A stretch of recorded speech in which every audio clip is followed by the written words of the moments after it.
Welcome to iPad Exchange number 8.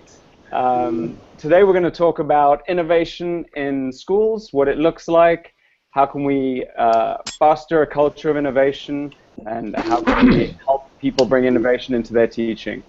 I work at TASIM, the American International School of Muscat in Oman. Ben? Okay, hi, I'm Ben Sheridan. I'm a doc student at the University of Kentucky in the Educational Leadership and Technology program. And I am working with them on their New K Next Generation project, which actually works with schools directly to look at how to transform their school actually into a more innovative place. So we're working with about 30% of the school districts currently. And this weekend, Friday, we'll be actually talking with 130 school leaders from across the state around how technology can be a springboard to charge innovation at their school.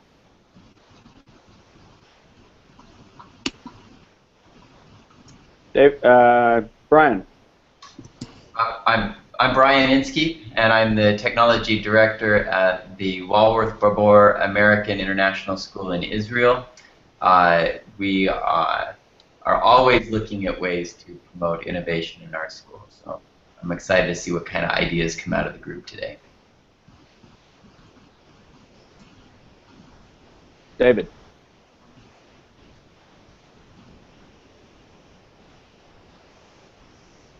Can't hear you, Dave. Hey, there I am. How about that? Good. Good one. This is David Beatty at the International School of Stavanger. Looking forward to our conversation about innovation as well. Gary?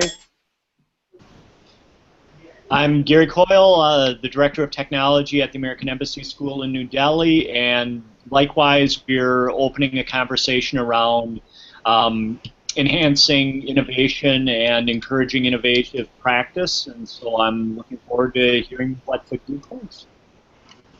Awesome. Joost? Yeah, I work at TASIM. I'm Joost, high school. Well, we looked innovation, how to move towards new ways of teaching, learning using the iPads and different ways of technology, which is still pretty curriculum-driven, content-driven, but find new ways in that area. Sean? Yep, and I'm Sean Kirkwood. I'm at Singapore American School. We've just moved our one-to-one program so we're one-to-one iPads from grade 1 through to grade 5. Then we have a laptop program after that, so it's exciting seeing what some of the older kids are doing with the iPads as well as we go along. Thanks. That's a good point, actually, Sean, that we should mention that we all work in a one-to-one environment, specifically with iPads. That's how this group kind of came to be. It doesn't have to be iPads, but that's kind of what we have in common. All right, today we're going to talk about innovation, and it's talked about a lot and written about a lot, and it's fascinating, and of course it goes hand in hand with technology. It should go hand in hand with technology, right? We can flood our schools with devices, and then the next big step is getting out of those devices what you can.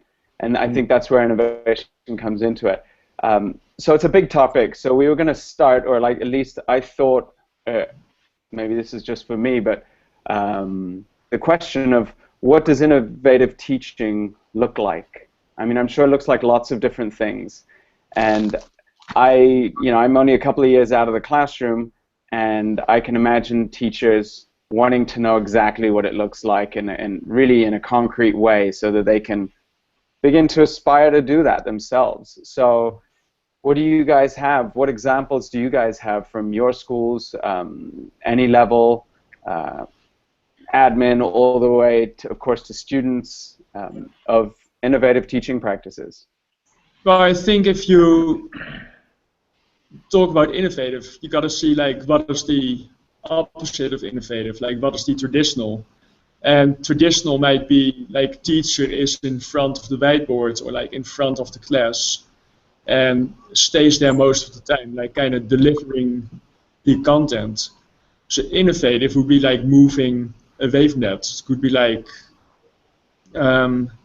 using different strategies to like move around, push work out to the students, have to work together, collaborate, flipped classrooms, all those things.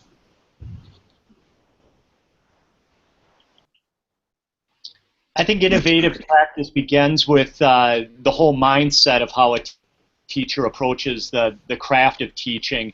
You know, if a teacher is a risk taker in the first place with their practice, that's going to, you know, help spur and drive innovation. You know, the teachers that I would consider the most innovative are the ones that are, you know, willing to look at, like Joost said, what traditional practice looks like, and move away from that, you know, by deliberately leveraging, you know, a new pedagogy, and then folding in technology where appropriate. Hey, Maureen, you just joined us. Why don't you introduce yourself? Hi there. I'm Maureen Cullen. I'm the middle school tech coordinator at the American Embassy School in Delhi. I'm just 2 floors above Gary right now. Hi, Sean. Hi, Ryan. Hey, I think one of the things I've really been thinking a lot about lately with innovative teaching is, firstly, I think in some ways it's not innovative teaching so much as it's applying good practice, like existing good practice, in a different form on the iPad.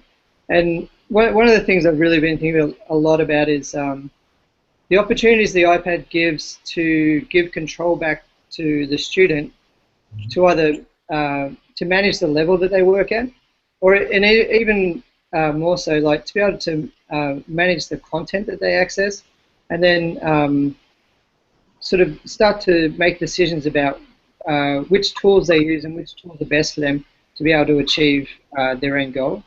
I just think it's such a unique tool in that regard, that it has so many parts to it, from the camera to being able to record your voice, to be able to write, to be able to draw, all these other sort of things that are in one small package that is very easy to use. It's a valuable time in teaching history, I think, to be able to give that to kids, and how you give control to the children to be able to manage that themselves, I think is important. Yeah, I think that's huge, Sean. I think like what you said there. We could unpack a lot of what you said and really run in different ways, because like control is one thing, and empowerment is another.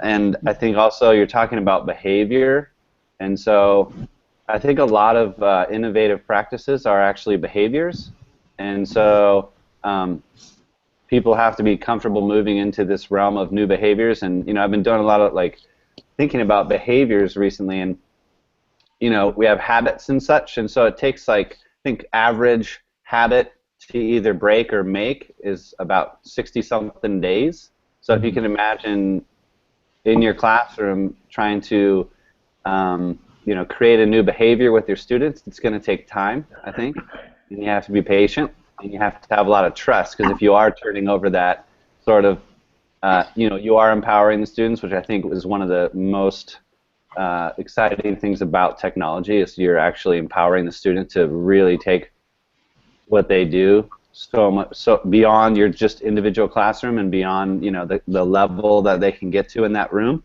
It can be a little scary. So I think I agree with that. I think a lot of the comments that I've noticed really shift from the question, which is what is innovative teaching like, to what is innovative learning like, because we're describing putting the onus of the learning back onto the kids, and having tools like the iPad or these innovative teaching methods really allow us to do that. And aren't these methods just kind of getting out of the way of the student? It's like, here you go, go for it. You know, and you kind of stand back and like let them know when they hit the post, you know, well, okay, out of bounds, come back in, you know, rein it in a little bit there, refocus, you know, but really kind of like allowing them to kind of run with it. Yeah, I think it takes a level of courage from everyone involved, you know, just to, as a teacher, to let go and get out of the way takes, you know, you have to try it and watch it succeed, or and students also, like you said, you know, with they crave you being there and shunting them along every foot of the way unless they get used to it and learn about it as well. So it's this shift, you know, that that isn't the easiest thing in the world to do, or is it? Right. So Right. the question I have is like, what is your level of discomfort with, like, mistakes or failure? I'd say, you know, like, take example when we started this hangout, Marcello, we couldn't hear you for the first 45 seconds, and we were on air broadcasting. Would that make you so uncomfortable you wouldn't be willing to try it? And like, I can't get my lower third to work, so am I comfortable with that sort of thing? When Dave started talking, he had his microphone muted. You know, so like, we're all making mistakes here, but like, we're totally comfortable with that. You know, so what is the level of, or how do we express to teachers, or how, you know, again, it's like, how do we make them comfortable with messing up or not being right 100% of the time? Because that is something that, you know, traditionally as a teacher, you know, when you're teaching from a specific content, you are the master of that content. You know all the answers that are going to come up in your classroom. So how comfortable are you with actually not knowing the answer, or having the students be actually better at something than you? You know? No, I think that question relates a little bit to the curriculum itself. So I'm sure you guys have heard the same questions or the same responses when you want to try something new. You know, you've got certain people that are teaching an IB class and they're like, oh, that's not going to work. I don't have time for that, or whatever. So I find like middle school is a great spot. Like, they always seem to be. I think that just depends on your school. But like a lot of teachers, you get a little bit of pushback with. But this has to be covered, and so what if I do make mistakes? So I think, Ben, your question's a good one. How much mistake making is too much? You know, because if they try a new thing and it doesn't work, how many weeks can you give up in your class trying that new thing? It's a question to chew on, I think. Well, you have to know it takes more than one to get things right. Usually, like it's never the first time you do it that things fall into place, and you kind of have to expect that. But as long as you know that you can learn about those things and then do it better, that would be a huge step. Like, no matter how well you prep what you're doing, you still got to learn from the things that you're trying to do. So how do you guys get your teachers to do those innovative things under the pressure of like an IB course or whatever? A lot of one-on-one, that's what I find out, and it's still a really slow process. But like a lot of one-on-one, really small groups if needed. At least for my high school. Well, I think this one hits on a couple of the other pieces that we started talking about here, and one is that innovative practice, I think, looks different in each of the different divisions, and it's easier to accomplish in certain divisions than others. You know, I think David, kind of captured the, the dilemma of, the IB teacher that's, driven by a very structured curriculum that has, a high-stakes external assessment at the end of it that, they're accountable for. Where in an elementary or a middle school classroom, maybe the stakes aren't quite as high.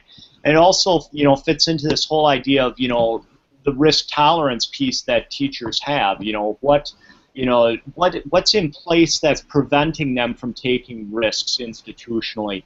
In some cases, it's the evaluation procedure that we use to judge teachers, and in other cases, it might be feedback from the parent community when they try things that are, out of the ordinary. Max just joined us. Max, you want to introduce yourself?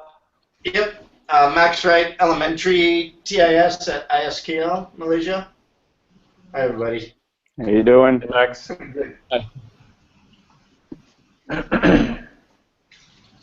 So I think kind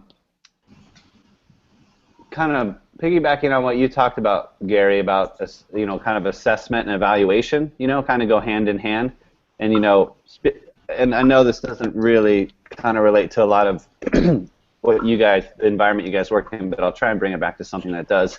Is a lot of the pushback you get here is the end of the year assessment, because that is used to evaluate teachers, and it's a student assessment, and it's on a very narrow band of kind of skills, I'd say, or standards, but it kind of makes me, contrasting it to what I've seen internationally, it really comes back to sort of what are you assessing in the classroom on a day-to-day basis. And so like something like a standards-based grading model really lends itself to be able to innovate, because you can really break down exactly what you're trying to achieve. And if you're using a mastery model, or you're allowing kids to go back again and again until they reach that mastery level, that's kind of the whole point, is being able to fail often, fail early, succeed late, so they can actually keep going back and refining these skills.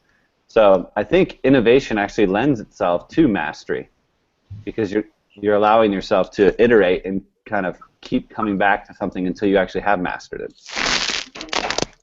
Yeah. Want to say hi? Buddy.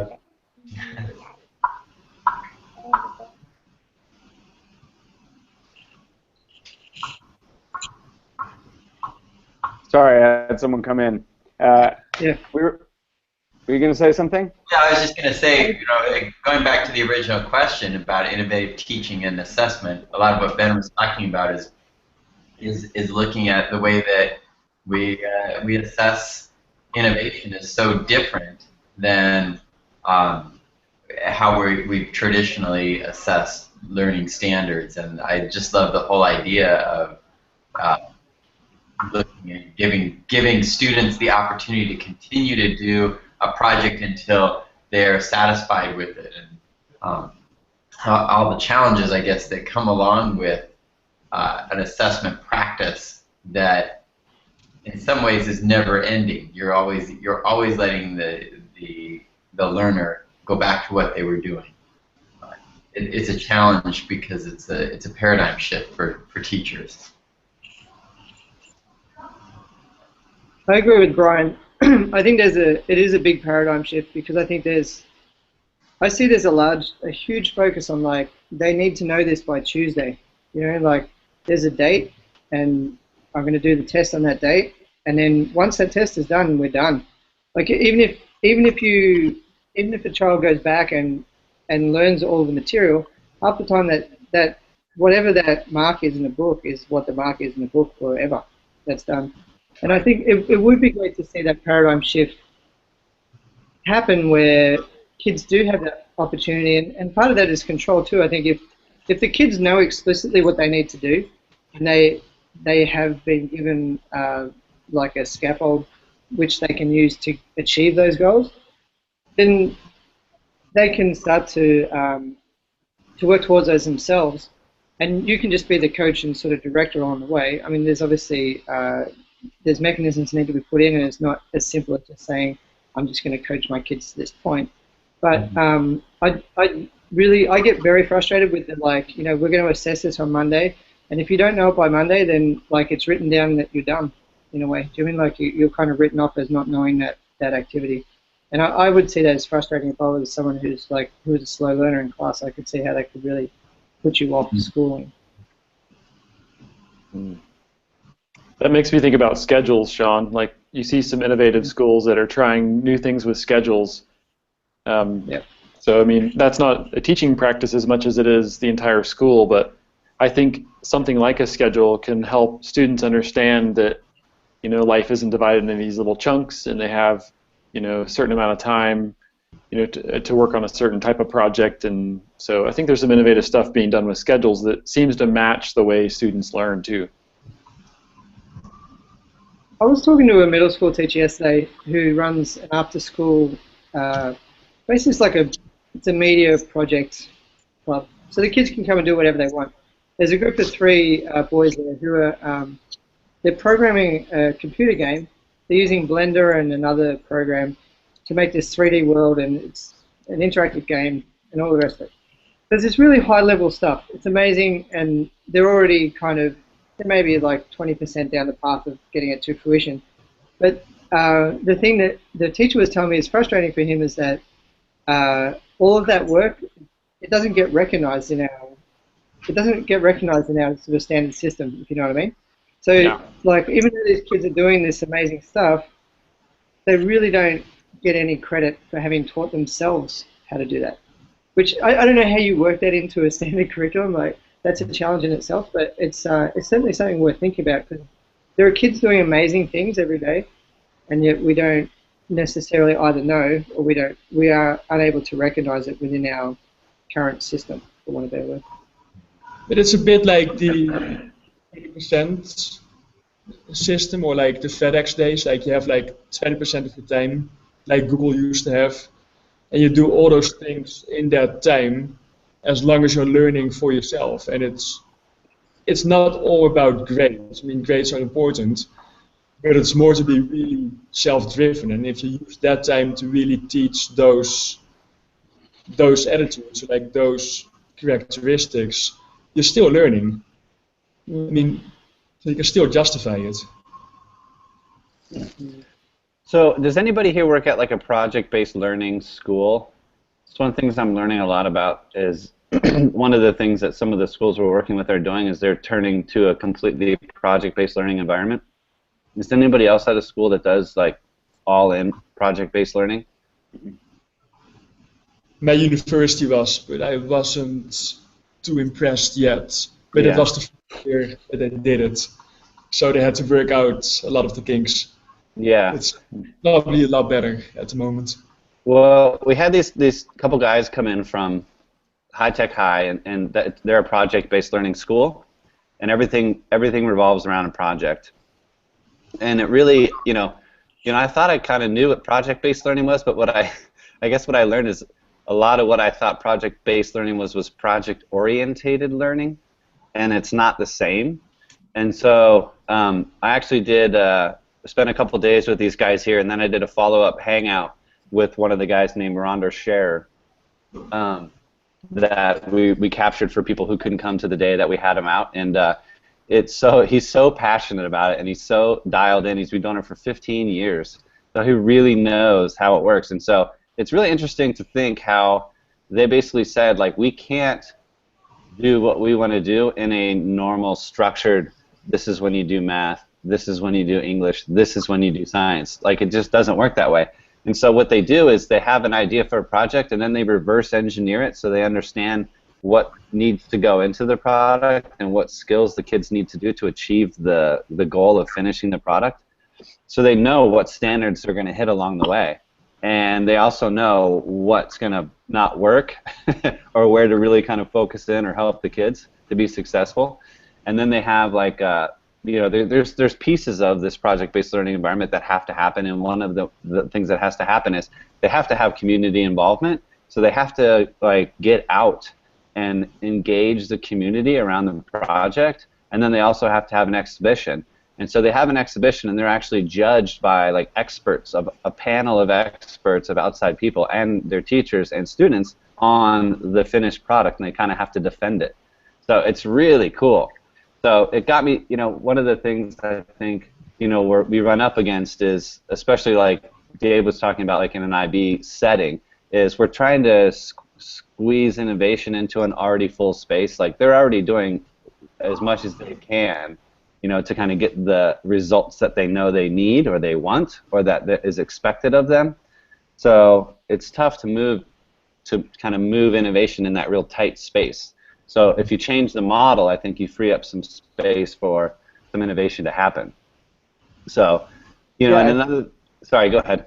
Yeah, I mean, the notion you're bringing up is one I've thought about a lot, is any kind of change is easier when it's across the board and everyone's bought into it, right? So, so that brings in the idea of leadership in administration, leadership in hiring, innovation in the way a school is administrated, if they hire with innovation in mind, all these things kind of influence how you can innovate in a certain in your learning community, you know. So when something is completely bought in, like what you're talking about, there's no selling to be done, right? It's all everyone's bought into it. Yeah. Another example, and then I'll stop talking. Sorry. There's a school here that was it was a high school, and that high school was actually split in two, and they were basically starting a new school, and the school said we are going 100% in Google Apps, and they ran their school how they wanted their teachers to run the classroom. So it's not a paperless classroom, it's a paperless school. And so they said, this is how we want you to run your classroom, and these are the tools that we want you to use. Like, teachers don't turn in here teachers actually turn in lesson plans. So they don't turn in lesson plans. What they do is they create a Google presentation that they run their class off of, that they share with their administrator. So their administrator wants to know what's going on in this classroom on Tuesday. They pull up the Google presentation and they see exactly what the class is going to be doing, and the kids know exactly what the class is going to be doing. So everybody's kind of on the same page, and everybody's, you know, the kids have their little blog space or a Google site, and you know, everything is kind of done that way, and so everybody knows what everybody's doing, and everybody can kind of help where they see needed. So it's a pretty cool idea. Where did you say that was? That's here in Kentucky, in Bardstown, which is, I don't know if you know Bardstown. I didn't know Bardstown before I moved here, but it's bourbon capital of the world. So you walk downtown Bardstown, it smells like a brewery.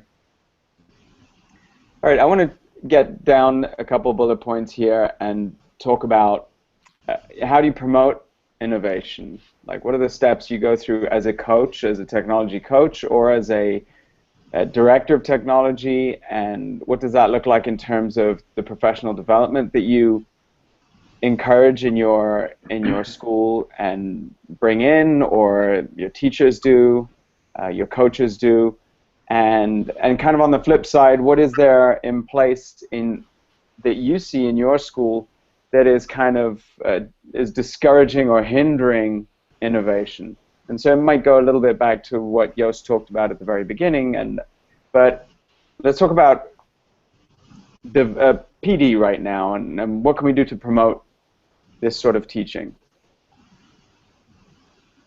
I've got one idea right off the top of my head. Something you said early in your question there, Marcello. I think the director of technology has a really unique place. I think a lot of teachers, you know, there's these little groups of teachers that feel like, yeah, I know some innovative things, I'm trying this.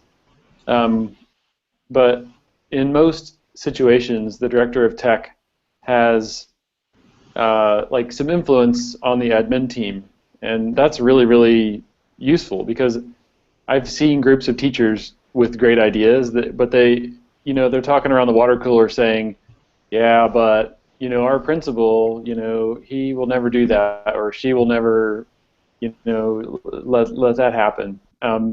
So just for the tech directors, I mean, that role is so important, because if you have a good relationship with your admin team, then I feel like you're really able to get some good work done there. I mean, not that you can control their thinking, but at least you get some influence there where you can really help change happen. So I think that's one element that's really, really helpful. There's a lot of pieces to your question there, Marcello.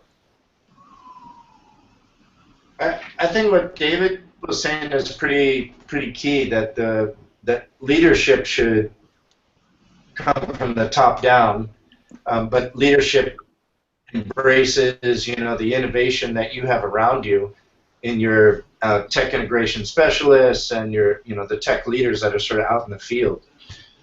I've been in situations where I haven't felt like I could be innovative in my role, much less sort of encourage it in the teacher's role. And that came from the top. So I think when you have a tech director that's really sort of encouraging and embraces innovation, that helps a lot, you know, because there's a lot of opportunity for innovation just from teachers and tech integration people too, but if your director isn't really allowing that, it's pretty hard. Everyone feels like they're sort of handcuffed. Do you like suggesting like that it's a leadership thing that a director of technology could make innovation one of the top items on every agenda that you work with? Yeah, so your time with your leadership team, that's one of the roles, not just reporting in on how things are going, whatever, but like ensuring that your principals and other leadership at the school are exposed to these innovative ideas. I mean, you can't force anyone, of course, but I think we're responsible to make sure that people know, like, why don't we try this? What if this happened? Keep on pushing people, and it's a lot of work. But I know that like a tech integrator or a classroom teacher can feel like, well, I'm only getting done what I can get done because my principal doesn't believe in this. So I just think, I mean, every school is different, but it's a pretty important job of a tech director. And I don't mean to just say tech directors. I mean anybody that has the ear of the admin team, because there's a lot of power in that. If you have a principal that says, no, we're not going to use that collaborative document platform, like forget Google Apps, we're just going to send email attachments, like that's the way I want it done, then that does make it difficult, to share documents well in your elementary school or your middle school or whatever. So there's a lot of power. It's like they're in steering the boat. I mean, I don't want to place blame on those people and just say, well, they don't want to do it, so it's going to be impossible to be innovative. But I think it's just about identifying where the power lies. Right, and they have influence, and a lot of people, it also comes down to motivation, so like, if you know that your administration is not going to care if you try an innovative practice or not, even though you may be motivated, the motivation of getting a good review at the end of the year because you know what you do is going to get you a good review, that's going to be your main motivator. But if you know that your admin is actually expecting you to at least try innovative, and that's the thing, is most people aren't like, you have to be innovative now. It's like, well, actually, we want you to try to be innovative, so like, go for it and try it, because failure is part of the process. Failure is part of learning. So I think you're pretty spot on, Dave. I would agree that certainly the top of the food chain is very key to driving innovation, but I'd also go to the other end of the food chain and say that classroom teachers also have a tremendous ability to innovate and to drive change. I'd use the example of growing design thinking at AES. That came from the bottom up and the grassroots versus a top-down, admin initiative. So I don't think it's, I think it's both. I think that you create a culture of innovation that includes both the, the administration team, but also allows for that development at the classroom level. The other piece is, admin oftentimes, are busy and pulled in a million different ways, and so one way to expose them to innovative practices by, as coordinators and facilitators, encouraging that in classrooms and then highlighting it and drawing attention to it. I think one thing for the admin, like, if they want to drive innovation, you have to model it.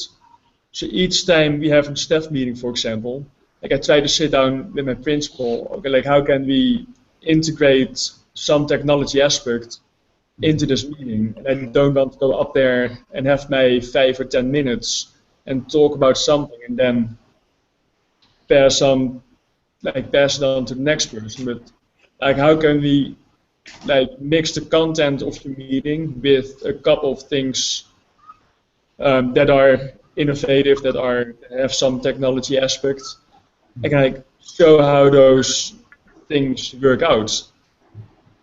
Yeah, I think you're right. Modeling is huge. I think modeling is a big responsibility of administrators to say, we want to do this, we want to be innovative. I'm an administrator. I'm like the point person. I'm sticking my neck out for you guys. I mean, how else can you? What a message to send. As an administrator to really say, I'm embracing this.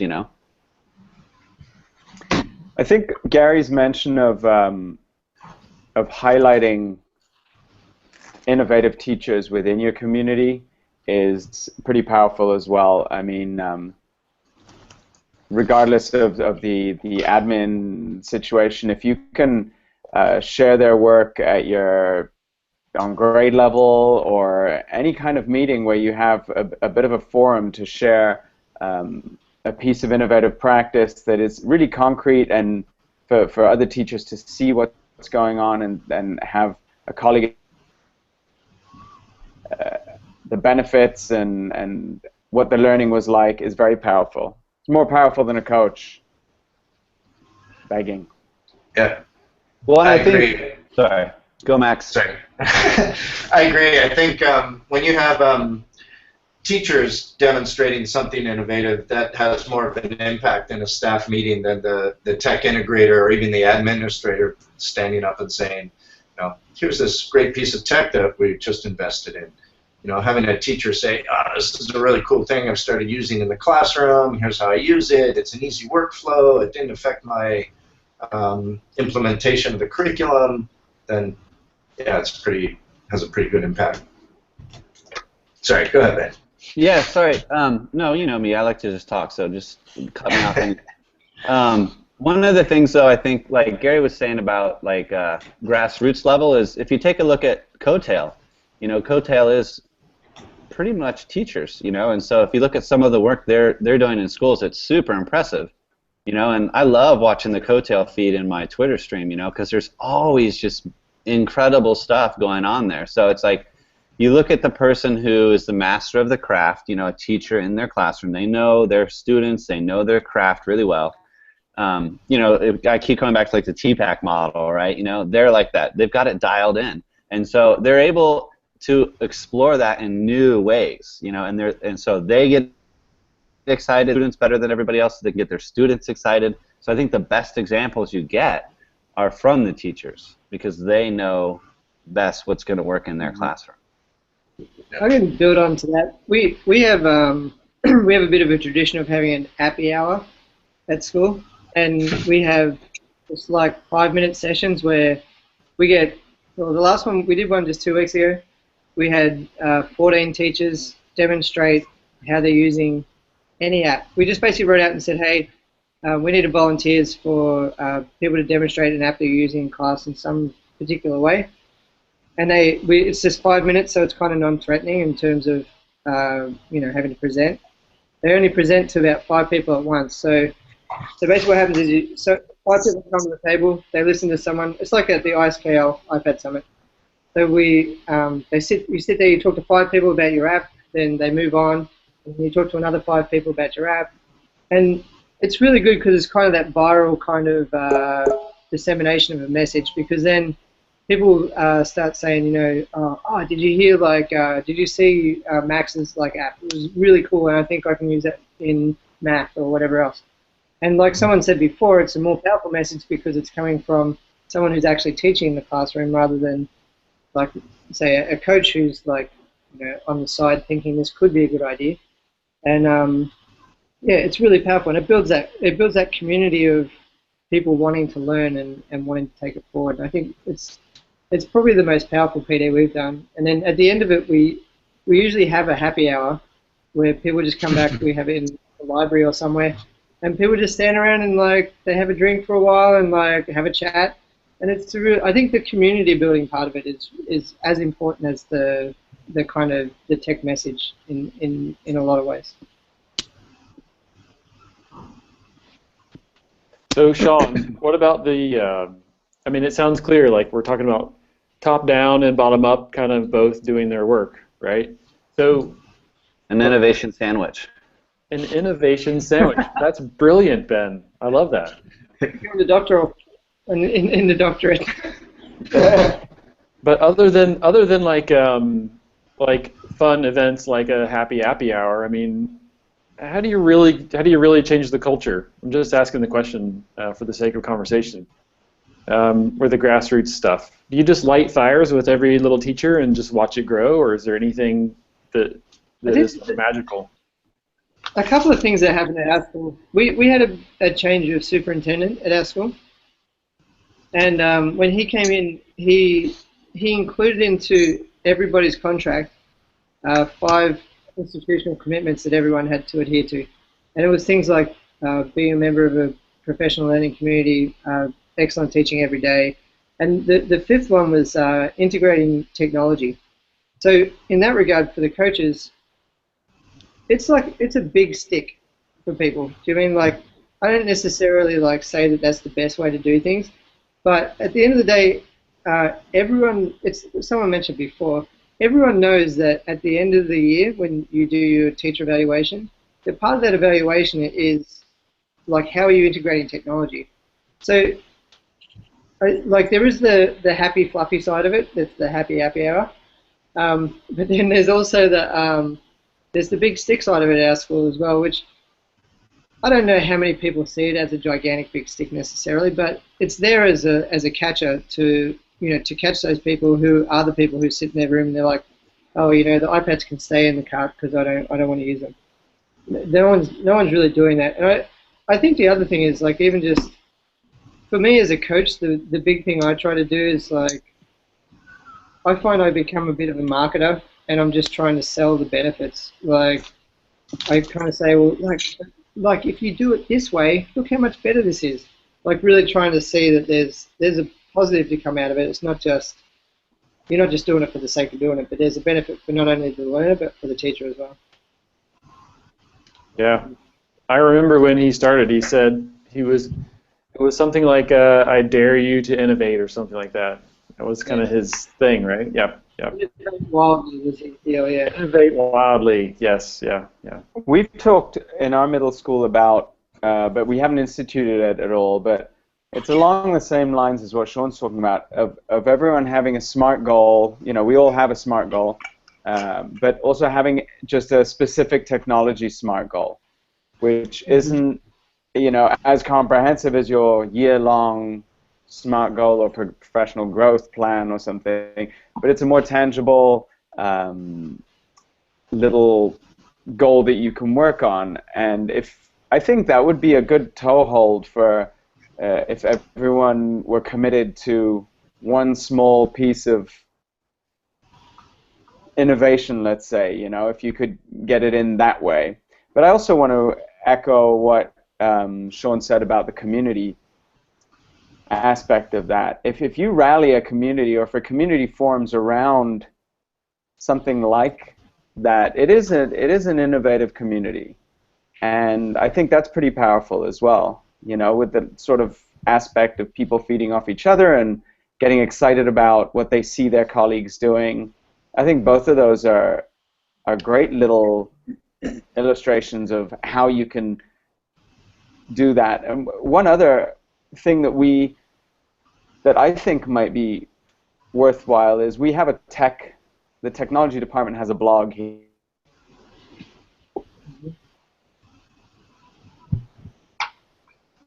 Marcello. Marcello has. Marcello.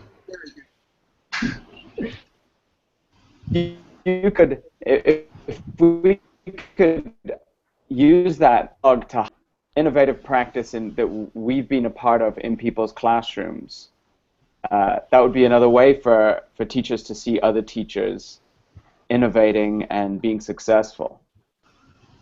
I have a question, Marcello, and I thought,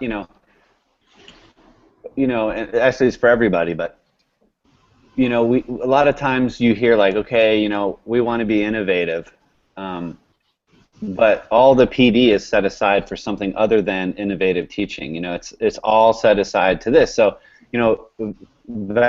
schools show value by where they spend their teachers' time. Because time, everybody knows teachers are super busy. So, what is given time is what is perceived as valued, right?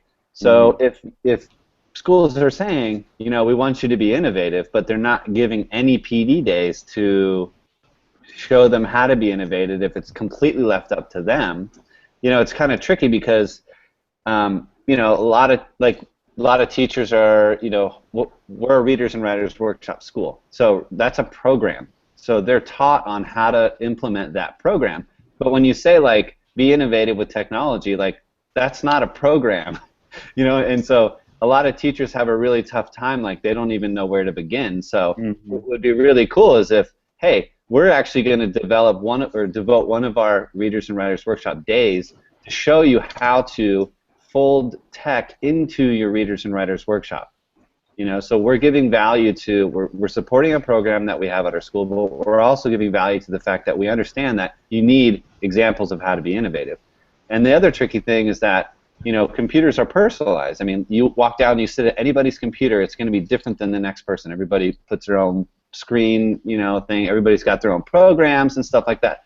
So that's another tricky place. It's how do you know, you don't want every teacher using the same program. So you hold a staff PD around a specific tool, then it might not be right for some teacher in their setting with their students. So how do you create a professional development day that allows choice and allows every teacher to kind of get what they want or what they think they may want, you know? Anybody have the answer? Yeah, man, we just had a PD day where we addressed that. We talked about a few things on the iPad. Here's some apps, here's some things you can do. Now let's break into groups. So we had a little breakout and tried to address, you know, the needs, because we knew we had a huge range of abilities. So people that still needed iPad 101, you could go here. People that were, you know, doing stuff with certain apps here, and people that wanted to work on blogging or something could go over here. So we're trying to address that, but there's still people that sort of fall through the cracks, and I'm kind of lost. I want to go here, but I feel like I should go here. So that's a tough one. But, you know, I think if you try, then that's pretty good. If you make the effort to try and meet those needs, that's a pretty big step. So is there anybody that's trying something like a tech integrator, but you know, there's usually like the person that like the 4th grade team will go to for help, you know. So I'm just trying to think of, like, in a perfect world, people would just see someone near them doing something that was innovative, or they'd be able just to ask very easily, hey, what do you think about this? You know, what can I do to make this, you know, this lesson innovative?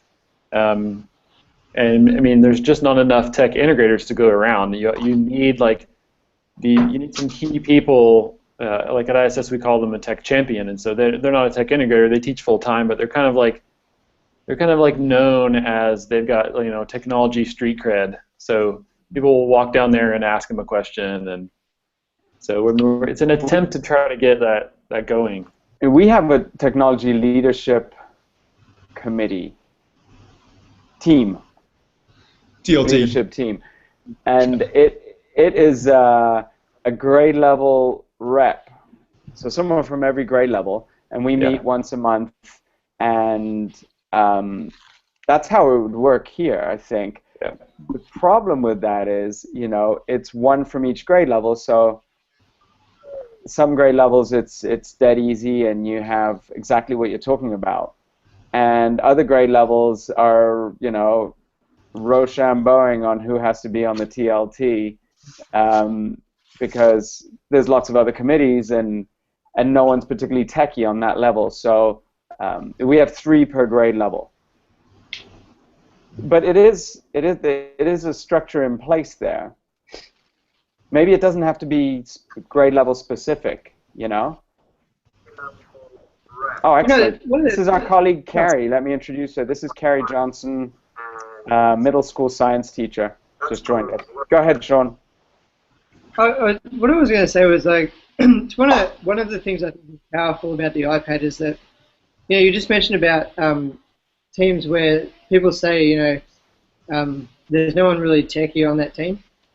So it's what I really love about the iPad is that it takes away, I think it takes away a lot of that I'm not techie problem, because, you know, at the end of the day, everyone has some, well, okay, not everyone, but most people have a smartphone, and then they generally have an iPad, and so it's kind of ubiquitous throughout society, and so then it just becomes like an extension that, oh, well, I can probably use it in my classroom to a degree.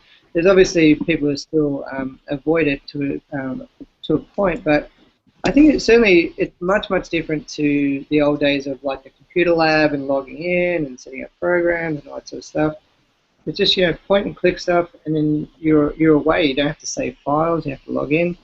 It's just, I think it evens out that playing field so much and gets a lot of excellent teachers that feel like they aren't techie. It gets them involved in the conversation, and I think it's such a powerful thing. And just like I said before, I think it's a good time to be involved in technology and education.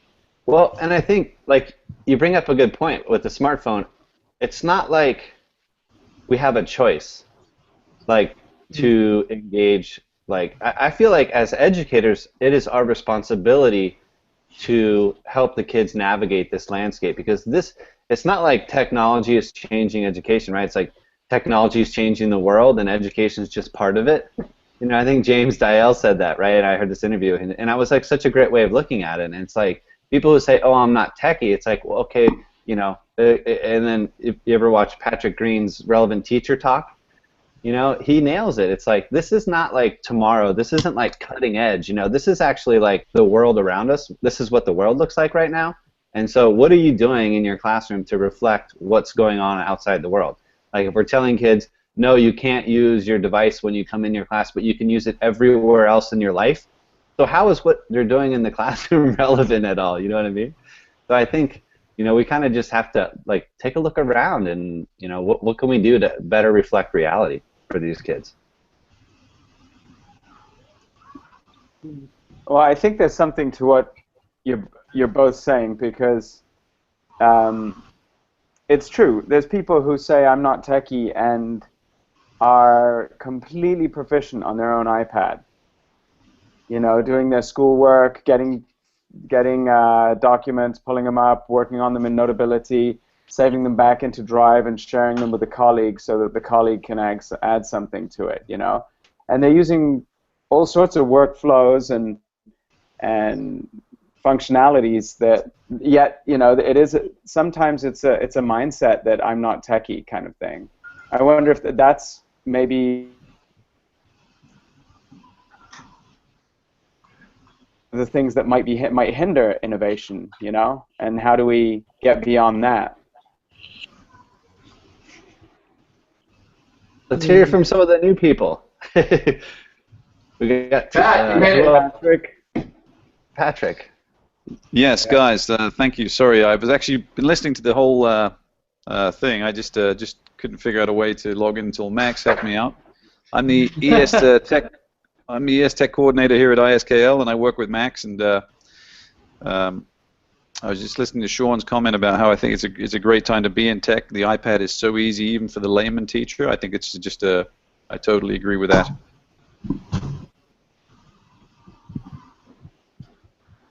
Carrie has left us. Yeah, Carrie's. You scared her off, Ben. I'm sorry. I hope she joins us another time. Any other hindrances, obvious hindrances that we can work around or figure out? One thing that I've been thinking a lot about lately with barriers to innovation is the structure of international schools themselves. Ben mentioned earlier, High Tech High and other sort of specialty schools that are really truly innovative on the cutting edge.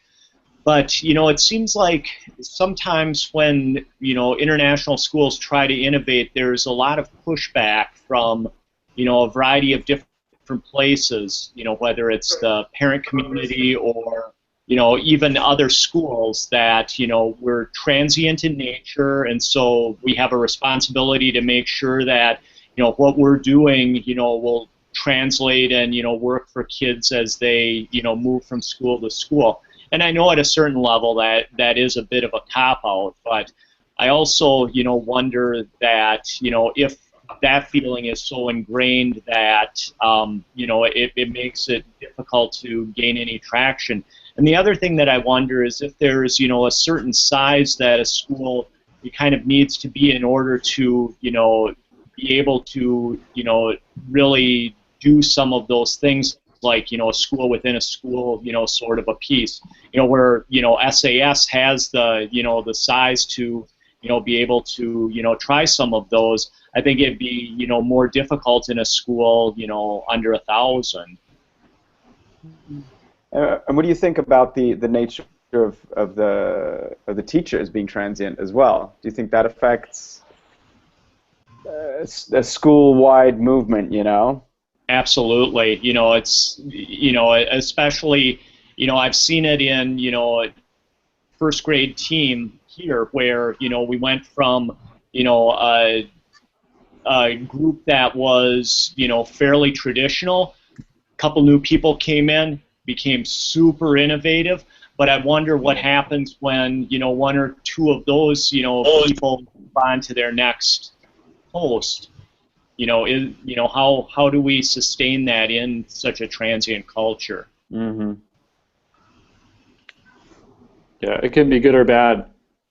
I remember back in Doha, we hired 70-something people one year, and we were able to turn stuff over really fast. They just walked in the door and we said, "Guess what? This is how we do things here." And they were like, "Okay, that sounds great. Let's go." So even though we could change things in no time at all when you have that much transient. So I think it's good. It can have positive and negative effects. It's a good opportunity. I mean, it's also the culture. Going back to the very beginning, the culture of a learning community is reflected in that, right? I mean, if innovation is a prized quality and something that you look for, then it's higher up on what you're looking for when you hire someone, and you're bringing in, because there's lots of components to a teacher when you're interviewing them. Yeah, and what if you could take away the focus on tech? We want you to be innovative. That's all you have to say. We don't want you to be the high flyer. We don't want you to be doing all this stuff. We just want you to try new and innovative things in your classroom. And just leave it at that, and let them decide. Because of course, it's naturally going to lead to tech because tech lends itself to innovative, stuff. Or you could say, we want you to collaborate with one classroom outside of our school. I mean, you could really start giving these small little chunks that are gonna, that are gonna lead to, all these other things that could happen. I think what you say, Ben, is great. Even I asked the principal at another school once what questions they asked to sort of gauge people's comfort with technology, and she said to me, "Well, I'd rather get a good teacher than a teacher who's good with tech." Mm-hmm. Which I thought was a really backward statement, because I'm like, well, you could get both of them if you want. But anyway, what I think you said, Ben, right now, which is really a much better question than any question I would have come up with, is just to say to people, in an interview situation, what's something new you tried last year that didn't work, or what's something you tried last year that did work, that was completely new to you that you didn't, because I think that would start to filter out the people that you really want, who are the people who are doing things differently regularly, to see if they can push their kids that little bit further to do something, just something a little bit different, or that's going to push that kid who's really, really smart but is not engaged at school. Right. And then you can ask them a step further, where did you find that? Or how did you find that? Or who told you that? Yeah. I think it's interesting. I don't know if this is how I do it. This is how I do it, Marshall? Yeah, it's perfect. I think it's interesting that I've been trying to join the school hangout for probably the last half hour. I just got kicked off 3 times, but I'm back and I'm trying to do it again. And I think it's that perseverance that really makes the teacher and makes the techie, or makes that teacher become a techie, or want to do new things, want to do something that that they can continue with, And if you don't have that perseverance, that all of that stuff is really going to elude you. I have 3 different classes where I have tried 3 different techniques for the same concept that I've tried to get across. I've used 3 different apps, and it's really that perseverance, and not every teacher has that, and how to ingrained in them, and we have to try to find a way that we can you don't want to push it on them, but you want to say, look, I'm failing all the time, but I picked myself up and I'm trying again. I'm a problem solver, and that's what we want our kids to be. That's what you got to try things and keep trying them and keep trying them and refining them. Definitely. Well, listen, it's past 5 o'clock. I have parental responsibilities I've got to get to, and Carrie managed to say something. Yay! So we can mission accomplished, huh? And we'll have her back next time. We'll be excited. This is an awesome conversation, and it's not one I think that's done right. It would be great if we could all go back to our schools and communities and work with this in mind and observe and see what we can see with all of this conversation fresh in our minds, and maybe bring it back in a few weeks, or maybe posting to the community. It'd be great if the iPad Exchange community could be kind of a hub for this discussion as well. So keep those things in mind. Marcello, real quick before we break, about that is I think people were asking me, there's an iPad Exchange community, and then is there also an iPad Exchange event, or not event, but a page and a community, or is there just one place? Just a community, I think, although I'm not certain I know the difference between the two things you talk about, but there's a community. Let's figure that out. We'll figure that out. Yeah. And another thing I was going to say is I will publish, somehow let everyone know that, like, the next 4 exchanges, so that there's not this confusion of GMT, or me getting it wrong, me changing it. That would make life easier, I think, for everyone. I mean, every 2 weeks seems good. Is that too frequent? Yeah. Is that not frequent enough? How does everyone feel? Good. I like it. Yeah, we'll try it. 2 weeks is good. Yeah. All right, thanks so much, everyone. Great, Marcello. Until number 9. Great, all right. Thank you, guys. Bye. See you guys. Cheers, everyone.